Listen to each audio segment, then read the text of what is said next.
One of the topics that is often asked about is mentoring, and it's near and dear to my heart. So I jumped in with two perspectives. One, as the title shares, being a mentor and getting a mentor. So today we're going to just dive a little bit into both of those so that at the end of today, you're thinking of and living into how can I ask for what I want and find a mentor for a problem or a topic I might have, and what skills do I have where I could offer and be a mentor for someone. If you had to describe a mentor to someone, it might look something like this. Okay. So a square squad is people whose opinions matter to you. And they're what I call 2 a.m. friends. So you could call them at any given time and they would show up with you. If you're there with your 2 kids at the front door, they would show up for you. They'd open the door. So her metaphor is that on a 1-inch piece of paper, you could write the initials of people who show up for you and whose opinions matter to you. Because it can't be everyone in your life. It has to be very specific people. So please take a look at your picture and consider the mini vignette of a possible types of mentoring that these people might fit in. So I'm going to share with you a little bit of research around different types of mentoring, and you can look at your picture and see if there's an alignment. And there may or may not be.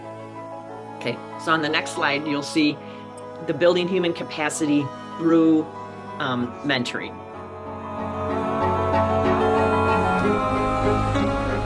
This next slide is what was very interesting to me, and if you've read some literature on mentoring, may show up, and that is reverse mentoring. And that was a little more difficult for people to lean into because it flips the traditional mentoring on its head, and it has younger people in the organization who come in mentoring people in a higher structure. So for example, sometimes there's words that come up in a movie, or other times where I'll have to text my kid, or I'm like, what's this? So mom can, figure out what's going on besides Urban Dictionary. Sometimes I think, your kids, just by their love of technology or their age group or what's so natural for them, they can be your mini mentor. So I drew a heart around the campfire because I truly believe that the relationships and the love that you have for people shows up in mentoring, whether you're giving or receiving. So one of the things that I often use is, and you may be familiar with, is appreciative inquiry, just to start, like, when I have a problem, thinking about what has worked and who has been helpful. What role can having a mentor or being a mentor have in your preferred future? We're going to close with this cultivating learning and growth. This is a coaching model, but its intent is to say, what are you taking away from today in the sense of what you found valuable and could apply? So we're going to do a quick whip.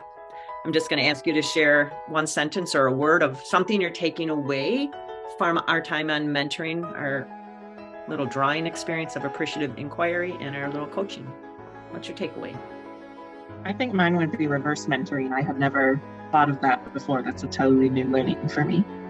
I was struck with the heart, the notion of that it is a mentoring relationship is a heart relationship. I appreciated how you said mentoring isn't feedback or evaluation, but being present in a partnership. I think just an observation maybe from the paper is there are a lot of people who are for us.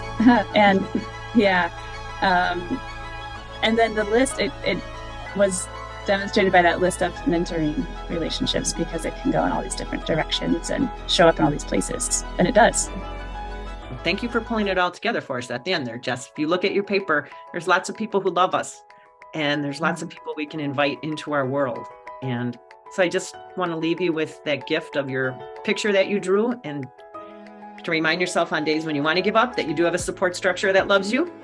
And I would love to be one of those as we continue our relationship through these sessions. So thank you, Mary, for the invitation, and to all of you for coming together for this quick hour together. So a big exhale and a thank you.